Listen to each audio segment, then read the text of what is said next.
की नमाजों में तहरीक तहफ़्फ़ुज़ ऐन पाकिस्तान की पार्टियाँ एहतजाज करेंगी, ना हम किसी को गाली देंगे, ना हम किसी को पत्थर मारेंगे, ना किसी को कुछ करेंगे। हम एहतजाज करेंगे और आवाम की ताकत से इस बदबख्त हुकूमत का हमने रास्ता रोकना है। वो जो मशहूर अदीब जालिब का तराना है, वो आज रात हमारे दोस्त, हमारे बच्चे रिकॉर्ड उस पर कारों की लाउड स्पीकर में तमाम पाकिस्तान में वो करेंगे। पाकिस्तान हमारा मुल्क है, बड़ी मुश्किलों से 1970 के पास जो थोड़ी बहुत जमहूरी आज़ादियाँ हमने हासिल की थी, उनको ये ख़त्म करना चाहते हैं। हम ये कतन होने नहीं देंगे किसी तौर भी। इस पार्लियामेंट को हमने फ़ैसला किया है, हम वहाँ मुल्क की तमाम सफ़ीरों से मुलाकात करेंगे, हम तमाम सफ़ीरों को ख़तूत लिखेंगे, उनके लिए दावत का इंतज़ाम करेंगे और उन्हें हम साफ़ कह देंगे कि आपने जो भी मुआहदे इस गैर नुमाइंदा हुकूमत के साथ किए हैं, पाकिस्तान के अवाम को वो कबूल नहीं है। We are not bound for that. हम उनसे ये भी कहेंगे कि अपने मुल्क में तो आप जमहूरियत के लिए दुनिया जहाँ की कुर्बानियाँ देते हैं, और हमारे यहाँ एक ऐसी हुकूमत को पसंद करते हैं जिनको आपको भी पता है कि मैंडेट चोर है, करप्शन की इंतहा है। कोई भी इदारा करप्शन से महफूज नहीं है। एक एक वोट के ख़रीदने के लिए 90 लाख रुपए दिए जाते हैं। 90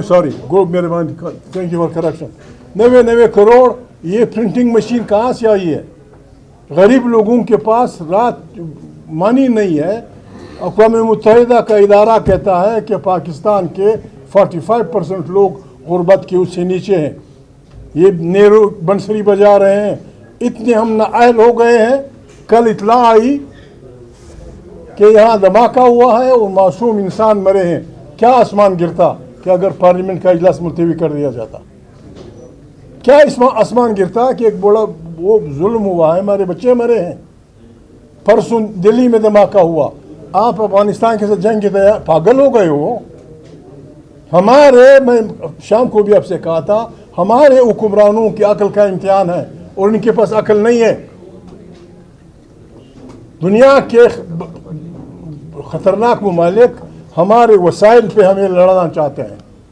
हमारे इस मुल्क को, इस खित्ते को, अफगानिस्तान, ईरान, पाकिस्तान, इसको मैदान जंग बनाना चाहते हैं। हमने जंग का रास्ता रोकना है। जंग का रास्ता गालियाँ देने से नहीं रुकेगा। जंग का रास्ता कंसेंसस से रुकेगा। हमारी तरफ से ऑफर ये है। मैंने पार्लियामेंट में भी कहा था, आज हमारे ये साथी खड़े हैं। पाकिस्तान का आइन बालादस्त होगा, पार्लियामेंट ताकत का सरचश्मा होगा, तमाम पॉलिसियाँ वहाँ से निकलेगी। अफवाज पाकिस्तान जैसे आइन कहता है और जासूसी इदारों का इलेक्शन में रोल नहीं होगा। तमाम सूबों के मदानी वसाइल पे पहला हक उसके सूबे का होगा। लोगों की इज़्ज़त होगी। हर आदमी लॉ के सामने इकट्ठा होगा। इस पे जो भी वो बड़ी पार्टियाँ जो भी मुज़ाकरात कर रहे हैं, हम तैयार हैं। वो उन पर दस्तखत कर दें। इमरान खान को राज़ी करना या इमरान खान को इससे मना करना कि प्रोसिक्यूशन नहीं करेगा, हमारी जिम्मेवारी। और अगर आप चोरी भी करेंगे, हमारे बच्चों को भी मारेंगे, हमारे माँ बहन बेटियों की बेइज्जतियाँ करेंगे, हमारे छोटे छोटे बच्चों के कपड़े उतारेंगे, हम ऐसा आपको करने नहीं देंगे। कतअन आपका हम जीना हराम कर देंगे। गली कूचों में हर जगह हम ये नारा, ये मंजूर नहीं है हमें। हम ये गाने गाएंगे हर जुमे की तारीख के जब वो उठेगी, बिल्कुल गिलगित बल्तिस्तान से लेकर सिंध के रेगिस्तानों तक, फिर आप देखेंगे ऐसी हाल होगा। एक तरीका ये है, मैं वकील नहीं हूँ, ये वकला बैठे हैं। मैंने शाम को भी कहा था, हम जुडिशरी के उन जजों से रिक्वेस्ट करते हैं जो आइन की बालादस्ती पे यकीन रखते हैं कि आइन की इंटरप्रिटेशन आप करते हैं, प्लीज़ मेहरबानी करें, वक्त ज़ाया ना करें। Come and stop this illegitimate government. गैर नुमाइंदा हुकूमत, गैर जमहूरी हुकूमत, एक कलम से आप उसे फारिग कर सकते हैं कि यह हुकूमत वो नहीं कर सकती। हुकूमत के साथ हमारे मुज़ाकरात होंगे। मुज़ाकरात ये होंगे कि आपने हमारा मैंडेट चोरी किया है। उसके लिए बात यह है कि आए हम इन 5 नुकात पे मुतफिक हो। एक नया इलेक्शन कमीशन, 3-4 महीने के लिए कौमी हुकूमत और नए इंतखाबात जिसमें पाकिस्तान हम सब इकट्ठे चलाएं। God bless you. बाकी आइन में जो कुछ उन्होंने तमाशे किए हैं, जो उन्होंने गुल खिलाए हैं, हमारे आईनी माहिरीन आपसे बता देंगे जी। Thank you. बिस्मिल्लाहिर्रहमानिर्रहीम। मैं मुख्तसर आज के अमेंडमेंट्स पे बात करूँगा। आज शायद हुकूमत की कोशिश तो यही थी कि जिस तरीके से प्लान किया हुआ था और 2/3 मेजॉरिटी से, जिसमें 2 लोटों के वोट भी शामिल थे, उनसे पास करवा के आज हुकूमत शायद इस बिल को पास भी कर देती और सदर इसको साइन करके कानून भी बना देते, लेकिन आज का दिन वो नहीं कर सके। कल हमने पॉइंट आउट किया था on the floor of this assembly कि आपने सुप्रीम कोर्ट से सेरेमोनियसली भी सुप्रीम कोर्ट ऑफ पाकिस्तान तो रहने दिया, लेकिन आपने चीफ जस्टिस ऑफ पाकिस्तान का टाइटल हमेशा के लिए ख़त्म कर लिया। हमने कहा कि आपने आर्टिकल 176 में तरमीम की है और जिसमें से चीफ जस्टिस ऑफ पाकिस्तान का एक ओहदा है, वो दुनिया में पाकिस्तान को भी रिप्रेजेंट कर रहा है और वो सुप्रीम कोर्ट का भी चीफ जस्टिस होता है। हुकूमत ने शायद रियलाइज़ किया कि इसका जितना भी असर थे, आज हुकूमत ने अपने ही बिल में तरामीम पेश करके उसको फुर करने की कोशिश की। लास्ट टाइम जब सुप्रीम कोर्ट में उन्होंने तरमीमें की थी इस बिल में, सुप्रीम कोर्ट के पास और चीफ जस्टिस के पास इन्होंने इतना इख्तियार भी नहीं छोड़ा था कि चीफ जस्टिस ऑफ पाकिस्तान जो सदर से ओथ लेता था, जो एडवोकेट ये ऑडिटर जनरल से वोट लेता था और वो chief justice of chief election commissioner से वोट लेता था, तो वो ओथ वाले राइट्स भी उस बिल में ले लिए गए थे। आज हुकूमत ने एक बिल डाल दिया है, लेकिन हम इस बिल को भी मुस्तरद करते हैं। इस बिल में भी बड़ी बेईमानी की गई है। हमने न सिर्फ पाकिस्तान तहरीक इंसाफ ने चीफ जस्टिस ऑफ पाकिस्तान का ओहदा बहाल करना है, बल्कि इंशाअल्लाह ताला एक दिन हम इनका आनर, इनकी अथॉरिटी, इनकी डिग्निटी और इनके इख्तियारात वापस लेके आएंगे। शायद अदलिया से सारे लोग खुश ना हो और ये हमेशा ओपन टू रिफॉर्म है कि अदलिया में रिफॉर्म की ज़रूरत है। रिफॉर्म के नाम से जजेस को के साथ ये बिहेवियर करना जिस तरीके से आईन में ये करने लगे थे, ये किसी दुनिया में एक्सेप्टेबल नहीं है। आज मैं सिर्फ आपको ये जिक्र कर रहा हूँ, हमने ये पॉइंट आउट किया असम्बली में कि चीफ जस्टिस ऑफ पाकिस्तान का ओहदा ख़त्म हुआ, दुनिया में पाकिस्तान कोई रिप्रेजेंट नहीं कर सकेगा, बिकॉज कोई ऐसा चीफ जस्टिस नहीं होगा, सुप्रीम कोर्ट का चीफ जस्टिस या फेडरल कॉन्स्टिट्यूशनल कोर्ट में से कोई एक भी नहीं है chief justice. It is very unfortunate कि आज इन्होंने एक तरमीम डाली है और बजाय इसके कि ये वापस चीफ जस्टिस ऑफ पाकिस्तान का ओहदा बहाल करते सुप्रीम कोर्ट में, इन्होंने इस मरतबा ये डाला है कि मौजूदा chief justice of supreme court यानी यहया अफरीदी साहब उस वक्त तक पाकिस्तान के चीफ जस्टिस रहे जब तक उसका ये ऑफिस है।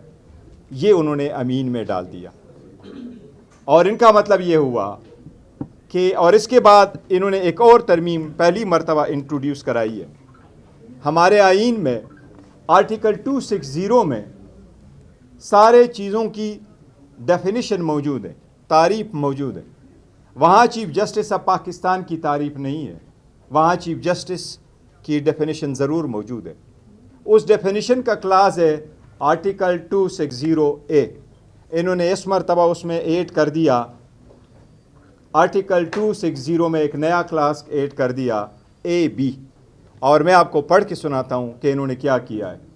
इन्होंने उसमें यह लिखा है, chief justice of Pakistan means the senior amongst the chief justice of the federal constitutional court and the chief justice of supreme court. इनका मतलब यह है कि आर्टिकल 176 के मुताबिक यहया अफरीदी साहब जब तक उसका ओहदा है वो चीफ जस्टिस ऑफ पाकिस्तान रहेंगे। यहया अफरीदी साहब ने 24 अक्टूबर 2024 को ओथ उठाया था। उन्होंने 26 अक्टूबर 2024 को उन्होंने ओथ उठाया था और ये 3 साल का ओहदा है।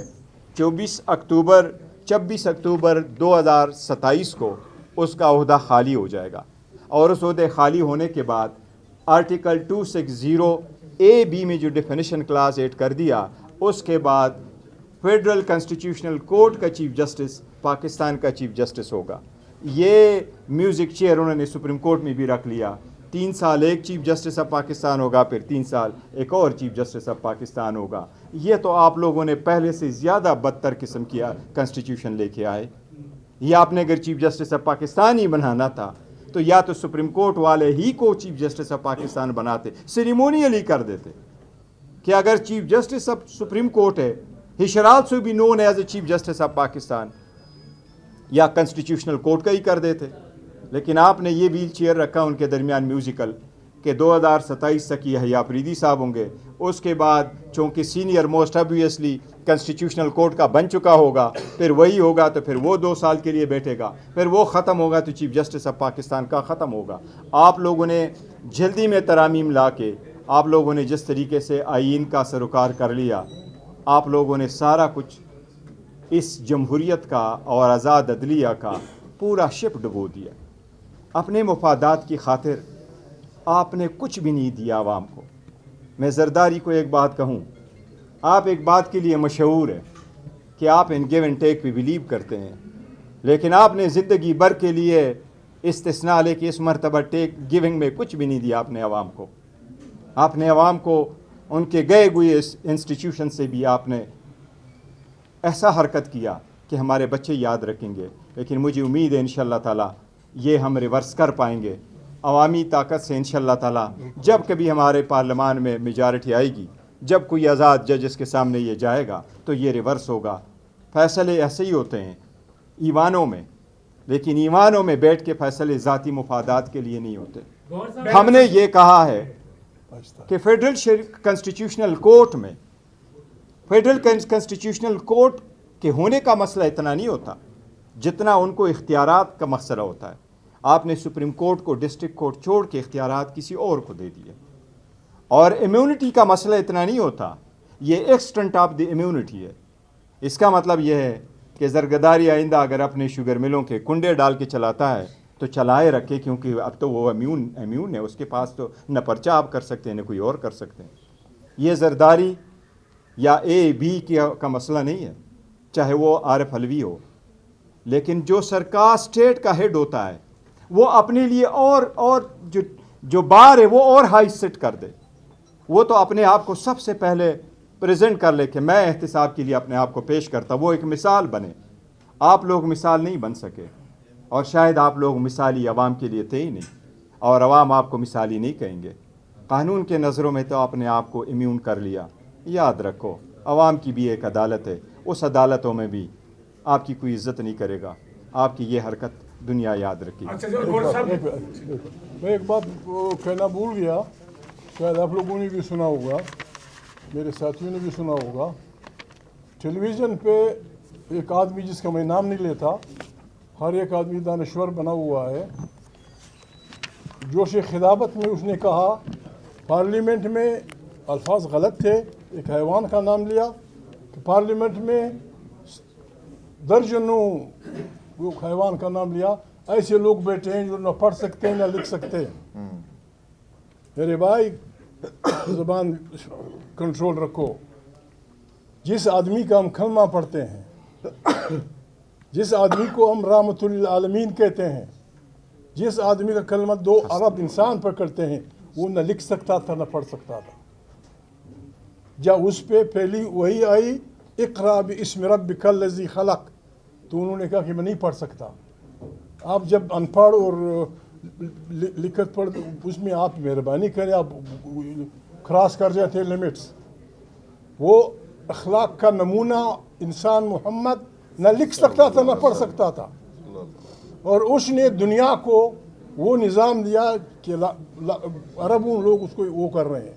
ये लगे हुए थे बक कर रहे थे टीवी पे। स्टॉप प्लीज़, मेहरबानी करें, स्टॉप करेंगे। Thank you. बैरिस्टर साहब ये बताएं कि बुनियादी तौर पर हमने इस मुल्क में हमेशा सदर और वज़ीर आज़म के ओहदों के दरमियान तसादुम देखा। हमने इस मुल्क में पार्लियामेंट, जमहूरियत और इस्टेब्लिशमेंट के दरमियान तसादुम देखा। मैं तो क्या ये एक खदशा नहीं हो गया कि पाकिस्तान में पहली बार एक ऐसा बंदोबस्त किया गया है कि अदालती तसादुम, जो मैं इसे समझ पाया हूँ कि एक अदालती आपस में अदालतों के तसादुम का खतरा पैदा हो गया है। दूसरी बात यह है कि आपने तो मुस्लिम लीग नून के अरकान की उस बात की तस्दीक की है कि वो ये कह रहे हैं कि इन अपोजिशन से ये पूछे कि ये सिर्फ सदारती इम्यूनिटी तक बात करते हैं, इस्तेस्ना तक, ये फील्ड मार्शल की और 243 पर बात क्यों नहीं करते? इस पर आपका क्या मौक़िफ़ है? शुक्रिया। देखिए, जहाँ तक आप टकराव की बात कर रहे हैं, मैं ये कहूँगा कि अगर जमहूरियत है और आपके पास अदालतें हैं तो उनको आप क्लेरिफाई ज़रूर कर दे। अदरवाइज़ आप अपना परसू करते हैं, जिस तरह अमेरिका में होता है, वो कांग्रेस और ये लगे रहते हैं, उससे कोई टकराव नहीं आता। वो अपने अपने फोरम में रहें। हाँ, अलबत्ता हम हमेशा इस बात के कायल रहें कि ओवर रीचिंग ना हो। अदलिया अपने डोमेन में रहे, एग्जीक्यूटिव अपने डोमेन में रहे, लेजिस्लेचर अपने डोमेन में रहे। अगर कोई ऐसी चीज़ें तो क्लेरिफाई करनी चाहिए। जहाँ तक इम्यूनिटी का ज़ात है तो उसमें हमने तफसील से जिक्र किया आर्टिकल 243 के भी। कल भी मैंने इस फ्लोर ऑफ द असम्बली पे भी किया हुआ और मैंने इनको कैटेगोरिकली कहा है कि आप अफवाज पाकिस्तान के उस वक्त तक इज़्ज़त करते हैं जब वो यूनिफॉर्म में होते हैं। जब रिटायर होते हैं तो फिर आप उनका नाम लेकर के आप तौहीन के साथ कार करते हैं। हम समझते हैं वो हीरो हैं मुल्क के, और जब उनके समझते हैं तो हम उनके हर हाल में इज़्ज़त करते हैं। इसलिए उनको सियासत में ना घसीटें। अब जो जिस तरीके से वो लोग लेके आते हैं उस तरीके से ये वाला, तो इसलिए हमने वो टच किया हुआ उसके। आमिर साहब बोलिए आपका। सर जी बताइएगा कि 26वीं आईनी तरमीम के मौका पर आपके कुछ एमएनए से रब्ता मुनक़ता हो गया था। 27वीं तरमीम में भी आपके जो 2 सेनेटर्स थे उनसे रब्ता मुनक़ता हो गया था। तो उन लोगों के खिलाफ कार्रवाई क्यों नहीं की, और अगर उनके खिलाफ कार्रवाई की होती तो क्या आप उस टाइम पे ना देना पड़ता? नहीं, देखे, जहाँ तक 26वीं तरमीम की बात है, आप लोगों ने देखा था वो सूरत हाल इंटायरली डिफरेंट था। वो कॉन्स्टिट्यूशनल बेंच अभी नहीं बना था और बड़ी टफ सिचुएशन थी। और यस, हमारे लोगों के साथ बड़ी ज़्यादतियाँ हुई है, उनको ऑफ़र भी दी गई, उनको सख्तियाँ भी वो लोग गुजार गए। उनमें से जिन लोगों ने 5 ने वोट दिया था, उनको हम पार्टी से निकाल चुके, तो वो that matter is over for us.